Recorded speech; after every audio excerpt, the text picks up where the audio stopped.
আমাকে কতবার হাইকোর্টে যেতে হয়েছে পারমিশন নিতে? 104 বার। আন্দোলন করার জন্য নয়।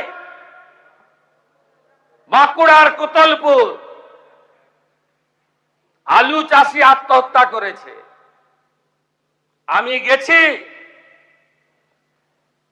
ওই দলছুট প্রাক্তন এমএলএ হরকালী প্রতিহার আপনাদের লোক হেরেছে, তার কাছ থেকে জেনে নেবেন।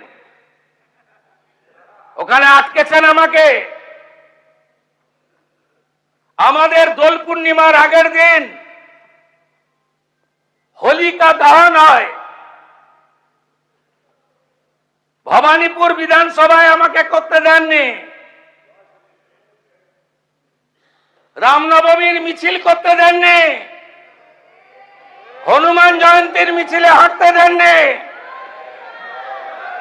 মোথাবাড়িতে ঢুকতে দেননি, হাইকোর্ট করে গেছে। ধুলিয়ানে 10টা হিন্দু গ্রাম লুট করলেন, হরগোবিন্দ দাস চন্দন দাসকে খুন করলেন, আমাকে ঢুকতে দেননি। 12 দিন পরে হাইকোর্ট করে গেছে। মহেশতলায় তুলসী মঞ্চ তুলে ফেলে দিলেন। রবীন্দ্রনগরে হাইকোর্ট করে গেছে। রাজ্যপালের তৎকালীন রাজভবন আজকের লোকভবন 24-এর নির্বাচনের পরে ঢুকতে দেননি। কলকাতা পুলিশকে দিয়ে তাড়িয়েছেন।